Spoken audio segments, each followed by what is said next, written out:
Well, in the era after the end of National Socialism, the end of the Second World War, the idea that racism was bad and wrong and that people should not be organized according to um, physical traits in a way that suggested that some physical group traits suggested higher humanity and others less. This idea in general was officially discarded in East and West, right? So there are very few places after 1945 that continue to adhere to a kind of official racist policy. But those places still existed. One of them was South Africa, apartheid South Africa, of course, which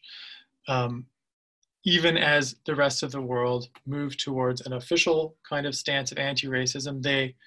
doubled down on racism as an organizing principle within their own society and insisted on segregation of Black and white and colored peoples in everyday life and access to institutions and the ability to participate in the democracy. Another place where this kind of official institutionalized racism persisted was in the United States. And the persistence of Jim Crow laws, de facto disenfranchisement of Black populations across much of the United States, and the de facto segregation of public spaces and access to commercial spaces for Black and white populations, meant that in some ways the United States was, one of the most reactionary sites of institutionalized racism in the world after 1945. So you have this very curious situation where the world's most powerful political actor, in a way, and it's certainly its most powerful economic actor, is also the site of some of its most socially retrograde practices on questions of race and racism. So this was not overlooked by the communist countries. And in fact, from 1940s up into the 1960s, the propaganda of the communist and socialist world was,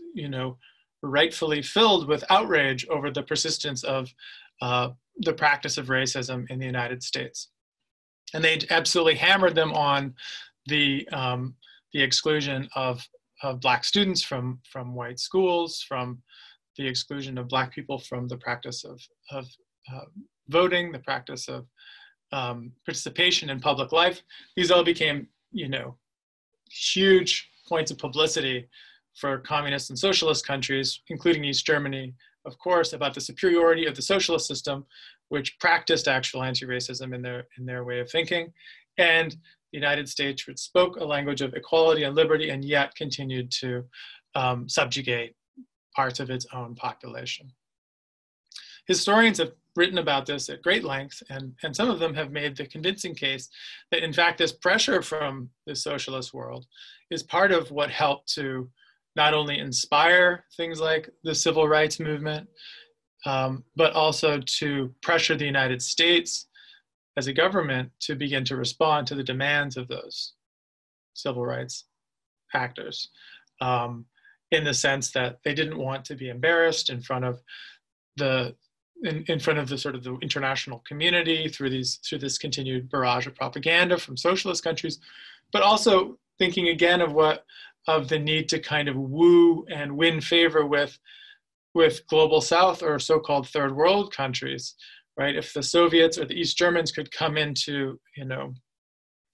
a place like Ghana and point out that Jim Crow laws persist in the late 1950s, and the United States comes in, it becomes actually embarrassing for them to have to explain away the realities of their own domestic racism. So through this combination of local pressures, international pressures, of course, there was some, significant reform of the institutionalized racism of the United States. And it's really it's really within this framework of the United States comparison that you have to think about all other forms of racism and anti-racism in the 1950s and 60s. So for East Germany, or for the Soviet Union, it was very easy for them to portray themselves as morally superior vis-a-vis the United States, because the United States was in fact,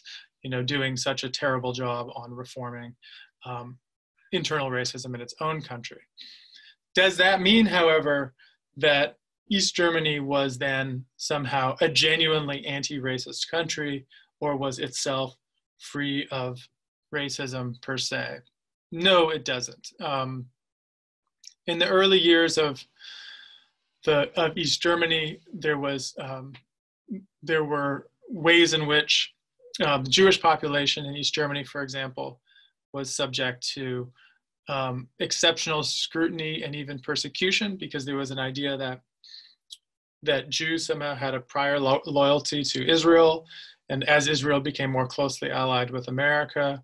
then Jews in Germany, the few that remained in East Germany, were seen as sort of split loyalty, potential turncoats, and so we're actually subject to a higher level of persecution. So that there was a kind of a carryover of anti-Semitism, for example, in the official circles, especially vis-a-vis Jews in East Germany. The very small number of non-white people who came and spent time in East Germany as students, as trainees, and later as refugees and as guest workers, as Vietnamese people began to arrive in the 1970s, and later people from Mozambique and Cuba. These populations experienced, or report experiences of a very high degree of everyday racism from East German populations.